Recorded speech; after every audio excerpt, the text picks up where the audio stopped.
Assalamualaikum warahmatullahi wabarakatuh.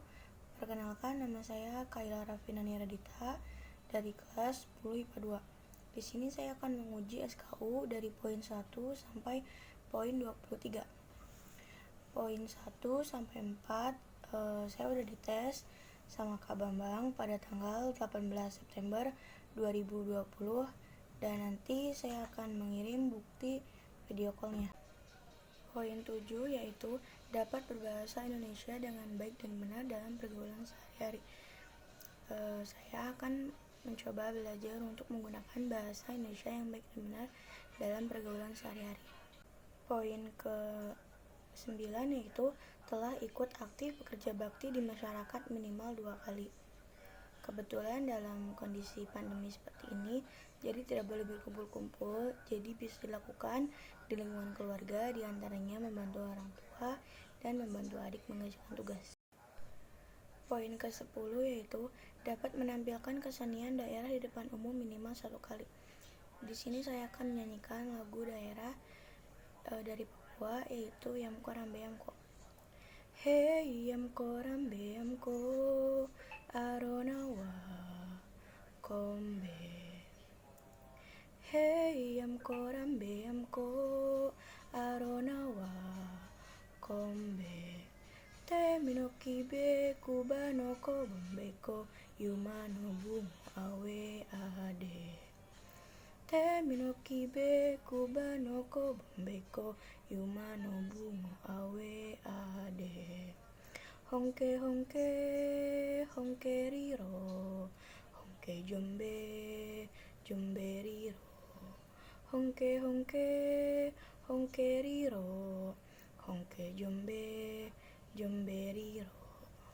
Poin 11 yaitu mengenal, mengerti, dan memahami isi AD dan ART Gerakan Pramuka.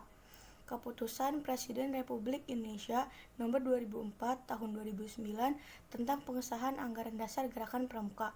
Keputusan Kuartir Nasional Pramuka Nomor 203 Tahun 2009 tentang anggaran rumah tangga Gerakan Pramuka. Pasal 3 yang A yaitu Gerakan Pramuka berasaskan Pancasila, yang B yaitu asas Pancasila diwujudkan dalam sikap dan perilaku setiap anggota Gerakan Pramuka. Poin 12 yaitu dapat menjelaskan sejarah kepramukaan Indonesia dan dunia.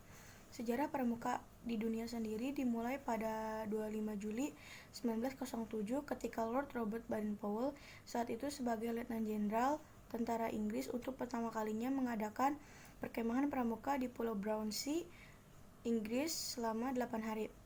Selanjutnya, pada tahun 1908, Baden-Powell menulis buku tentang prinsip dasar kepramukaan, yaitu yang berjudul Scouting for Boys, yang artinya pramuka untuk laki-laki.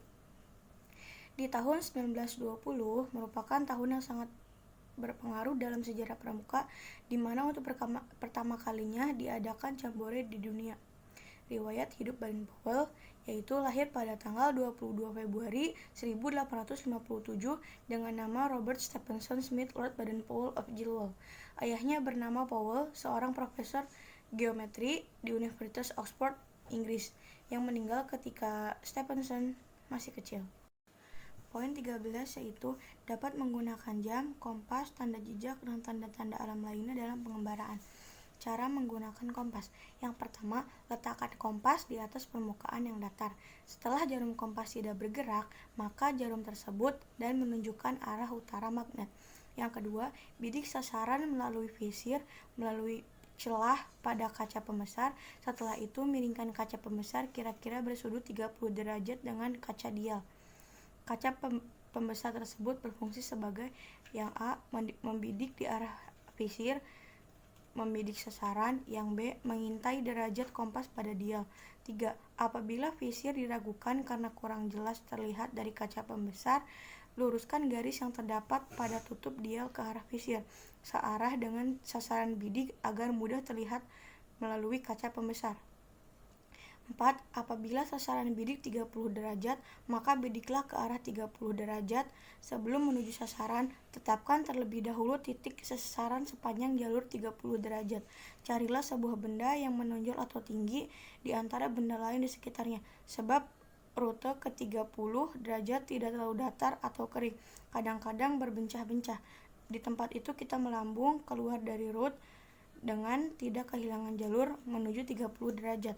Yang kelima, sebelum bergerak ke arah sasaran bidik, perlu ditetapkan terlebih dahulu sasaran balik back azimuth atau back reading, agar kita dapat kembali ke pangkalan apabila tersesat dalam perjalanan. Poin 14 yaitu dapat menjelaskan bentuk pengamalan Pancasila dalam kehidupan sehari-hari. Yang pertama yaitu ketuhanan yang Maha Esa. Contohnya, kita harus taat kepada Tuhan yang Maha Esa dan menjalankan ibadah sesuai dengan agama dan kepercayaannya masing-masing. Yang kedua yaitu kemanusiaan yang adil dan beradab. Contohnya, kita harus menumbuhkan sikap saling mencintai sesama manusia. Yang ketiga yaitu persatuan Indonesia. Contohnya, kita harus bangga dan cinta terhadap tanah air dan bangsa. Yang keempat yaitu kerakyatan yang dipimpin oleh hikmat kebijaksanaan dalam permusyawaratan perwakilan. Contohnya, kita harus menghargai dan menerima hasil musyawarah dengan lapang dada. Yang kelima yaitu keadilan sosial bagi seluruh rakyat Indonesia. Contohnya, kita harus menjunjung tinggi rasa kekeluargaan dan gotong royong. Poin 15 yaitu dapat menjelaskan tentang organisasi ASEAN dan PBB.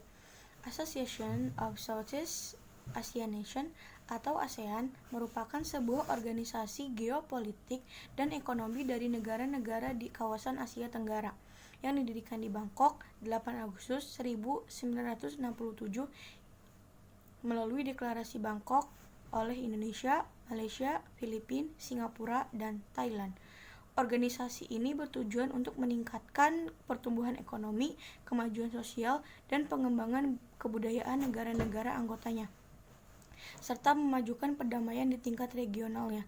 Sekjen pertama ASEAN adalah Hartono Rekso Darsono dari Indonesia yang menjabat pada tahun 1976 sampai 1978 dan sekjen yang menjabat dari 1 Januari 2013 sampai 31 Desember 2017 adalah Lee Luong Min dari Vietnam. Perserikatan Bangsa-Bangsa atau biasa disingkat PBB adalah sebuah organisasi internasional yang anggotanya hampir seluruh negara di dunia. Lembaga ini dibentuk untuk memfasilitasi dalam hukum internasional, keamanan internasional, pengembangan ekonomi, perlindungan sosial, hak asasi, dan pencapaian perdamaian dunia. Perserikatan Bangsa-Bangsa ini didirikan di San Francisco pada 24 Oktober 1945 setelah konferensi Dumbarton Oaka di Washington DC. Namun sidang umum yang pertama dihadiri wakil dari 51 negara baru berlangsung pada 10 Januari 1946 di Church House, London. Sekjen pertama PBB adalah Sir Gladwin Jebb dari Britania yang menjabat pada 24 Oktober 1945 sampai 2 Februari 1956 dan sekjen yang menjabat dari 1 Januari 2007 sampai sekarang adalah Ban Ki-moon dari Korea Selatan. Poin 16 adalah dapat menjelaskan tentang kewirausahaan dan mendaur ulang barang tidak terpakai menjadi barang-barang yang bermanfaat. Pengertian kewirausahaan atau entrepreneurship adalah perilaku dinamis yang berani mengambil resiko serta kreatif dan berkembang. Sedangkan pengertian wirausaha atau entrepreneur adalah seseorang yang tangguh melakukan sesuatu. Poin 17 ada di video yang nanti saya akan simpan linknya. Poin ke-18 yaitu selalu berolahraga, mampu melakukan olahraga renang gaya bebas, dan menguasai satu cabang olahraga tim. Saya suka berolahraga sepeda, dan saya suka berenang, dan saya menyukai cabang olahraga tim yaitu bulu tangkis. Poin ke-19 yaitu dapat menjelaskan perkembangan fisik laki-laki dan perempuan. Perkembangan fisik dari laki-laki diantaranya mulai tumbuhnya jakun dan mulai merasakan mimpi basah. Pertumbuhan fisik pada perempuan diantaranya payudara yang mulai membesar, pinggul yang mulai melebar, dan datangnya menstruasi setiap bulannya. Poin 21 yaitu dapat menyebutkan beberapa penyakit infeksi, degeneratif, dan penyakit yang disebabkan oleh perilaku tidak sehat. Contoh-contoh penyakit infeksi diantaranya ada TBC yang ditularkan melalui udara, yang kedua tetanus yaitu melalui luka yang kotor, yang ketiga yaitu mencret yaitu melalui lalat, air, dan jari yang kotor, yang selanjutnya adalah pneumonia lewat batuk atau melalui udara. Yang kedua, contoh penyakit degeneratif. Di antaranya ada diabetes mellitus, stroke, jantung koroner, kardiovaskular, obesitas, dislipidemia, hipertensi, penyakit jantung, asam urat, dan sebagainya. Yang selanjutnya adalah penyakit yang disebabkan oleh perilaku tidak sehat. Stres berlebihan menurunkan daya tahan tubuh seseorang dan memicu resiko penyakit jantung. Yang kedua adalah minum alkohol, serangan jantung, kanker hati, kanker tenggorokan, dan kanker payudara. Poin yang terakhir yaitu ikut serta dalam perkemahan selama 3 hari berturut-turut. Saya pernah mengikuti perkemahan 3 hari berturut-turut di MTS Negeri 1 Lebak. Saya kebetulan alumni situ. Saya mengikuti ekstrakurikuler pramuka, dan saya mengikuti perkemahan Gladian Pinru selama 3 hari di Pasir Roko di Cimarga. Perwakilan MTS 1 Lebak bersama teman saya, dan digabungkan dengan SMP 2, SMP 4, SMP 6, dan SMP 5 sebagai perwakilan Kecamatan Rangkas Bitung. Dan nanti saya akan menyimpan foto waktu saya perkemahan di Pasir Roko di Cimarga.